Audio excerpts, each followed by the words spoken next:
Hello friends, మనం UPSC civil service ఎగ్జామ్లో 2025 ప్రిలిమ్స్లో questions చూస్తున్నాం కదా. నెక్స్ట్ క్వశ్చన్ చూద్దాం. నెక్స్ట్ క్వశ్చన్ వచ్చి మనకి ఇక్కడ కొన్ని స్టేట్మెంట్స్ ఇచ్చారు. ఆ స్టేట్మెంట్స్లో కరెక్ట్ ఏవి అని అడిగారనమాట క్వశ్చను. ఆ స్టేట్మెంట్స్ చూద్దాం. It is expected that Majorana 1 chip will enable quantum computing. Okay, మనకి మయరానా చిప్ గురించి మనకి తెలిసి ఉండాలి. ఈ మయరానా 1 చిప్ అనేది దేనికోసం యూజ్ చేస్తారనే ఐడియా ఉంటే మనకి ఈ స్టేట్మెంట్ గురించి తెలుస్తుంది.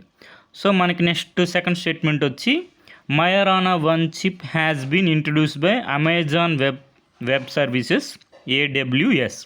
సో మయరానా 1 చిప్ వాళ్ళు మనకి ఎవరు ఇంట్రడ్యూస్ చేశారు?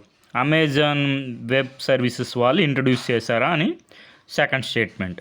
నెక్స్ట్ థర్డ్ స్టేట్మెంట్ వచ్చి deep learning is subset of machine learning. So ఇది మనకి ఇది మయరానా చిప్ 1 గురించి కాదు, మనకి జస్ట్ జనరల్ స్టేట్మెంట్ అనమాట. మిషన్ లెర్నింగ్లో డీప్ లెర్నింగ్ అనేది సబ్సెట్. అవును, మనకి ఆర్టిఫిషియల్ ఇంటెలిజెన్స్ కనుక తెలుసుంటే ఆర్టిఫిషియల్ ఇంటెలిజెన్స్లో డీప్ లెర్నింగ్ ఉంటుంది. డీప్ లెర్నింగ్ అనేది మనకి మిషన్ లెర్నింగ్లో సబ్సెట్. థర్డ్ స్టేట్మెంట్ మనకి ఆర్టిఫిషియల్ ఇంటెలిజెన్స్ గురించి తెలుసుంటే మనకి ఈ స్టేట్మెంట్ గురించి తెలుస్తుంది అనమాట. సో మనకి న్యూస్లో కరెంట్ అఫైర్స్లో మయరానా 1 చిప్ గురించి వస్తూ ఉంటుంది. మనకి న్యూస్ కనుక ఫాలో అవుతూ ఉంటే మయరానా 1 చిప్ అనేది మనకి అమెజాన్ వెబ్ సర్వీసెస్ వాళ్ళు కాదు, ఇది ఇంట్రడ్యూస్ చేసింది మైక్రోసాఫ్ట్ వాళ్ళు. ఈ ఒక్క విషయం తెలిస్తే చాలు, మనకి ఈ క్వశ్చన్ మనం ఆన్సర్ చేయొచ్చు. ఇది అమెజాన్ వెబ్ సర్వీసెస్ కాదు, మైక్రోసాఫ్ట్ అని తెలిస్తే మనకి 2 స్టేట్మెంట్ అనేది ఇన్కరెక్ట్ అవుతుంది. కరెక్ట్ స్టేట్మెంట్ అడిగాడు కాబట్టి మనకి 2 ఉన్నవన్నీ ఎలిమినేట్ అయిపోయి మనకి 2 ఉండేవన్నీ ఎలిమినేట్ అయిపోతాయి. ఎందుకని? అమెజాన్ వెబ్ సర్వీస్ కాదు, మైక్రోసాఫ్ట్ ఇంట్రడ్యూస్ చేసింది మయరానా 1 చిప్ని. 2 ఉండేవి ఏంటంటే A option, B option, next D option. Answer అనేది సి అవుతుంది, 1 and 3 ఓన్లీ.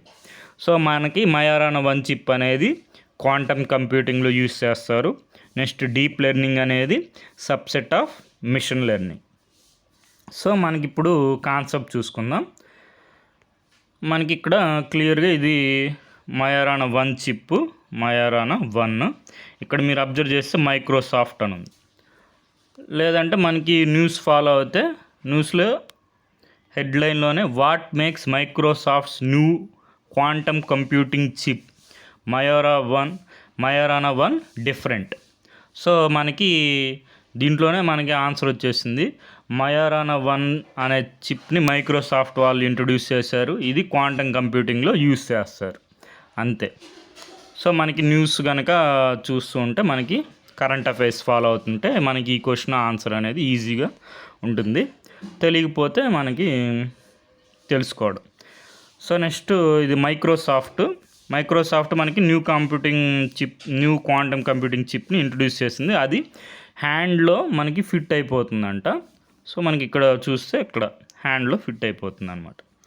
సో మనకి ఇంకా ఏమన్నా వేరే కంపెనీస్ కూడా డెవలప్ చేశాయంటే క్వాంటమ్ చిప్స్ని డెవలప్ చేసాయి. ఇవి మ్యాచింగ్లో వచ్చే అవకాశం ఉంది రాబోయే ఎగ్జామ్స్లో.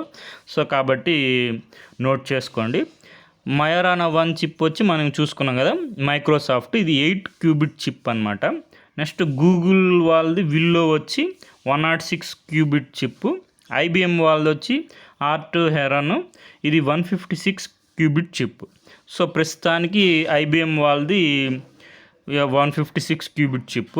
మయరానా 1 చిప్ స్పెషాలిటీ ఏంటంటే 8 క్యూబిట్ అయినా కానీ ఇది మిలియన్ క్యూబిట్స్కి మనం స్కేల్ చేయొచ్చు అనమాట, పొటెన్షియల్. సో అది.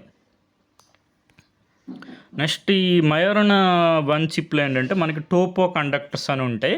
ఈ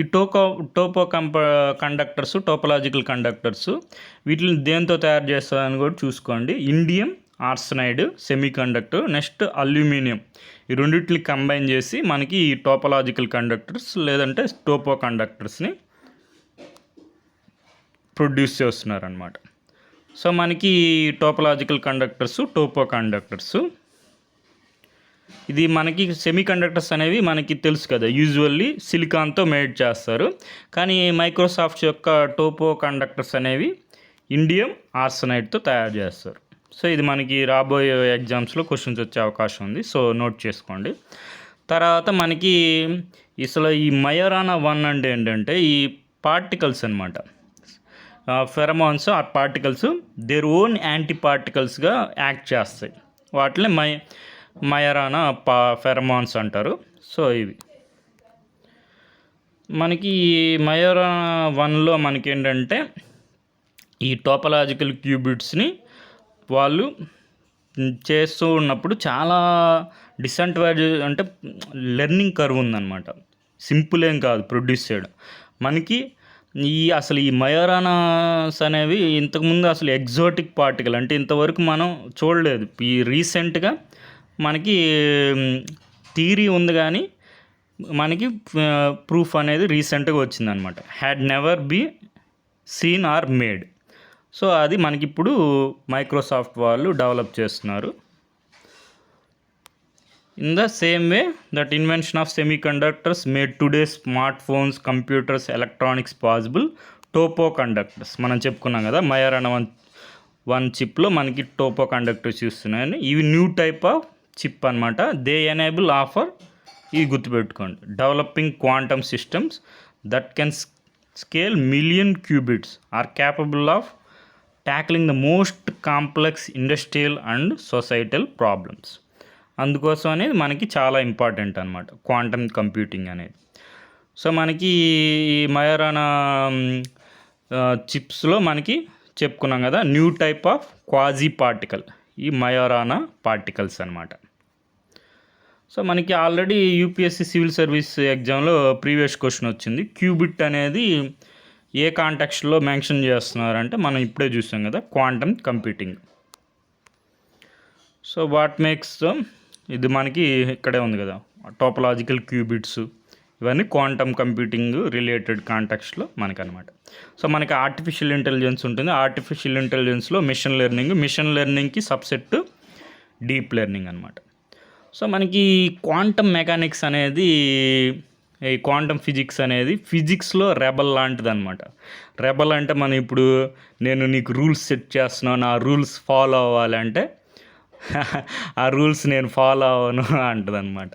సో అట్లాగా మనకి క్వాంటమ్ మెకానిక్స్ని అండర్స్టాండ్ చేసుకోవడానికి ఏంటంటే మనకున్న ఒక మార్గం, బ్యూటిఫుల్ వే, మ్యాథమెటిక్స్ అనమాట. సో క్వాంటమ్ ఫిజిక్స్ అందరూ ఒకటే ఫాలో అవుతారు, షటప్ అండ్ క్యాల్కులేట్.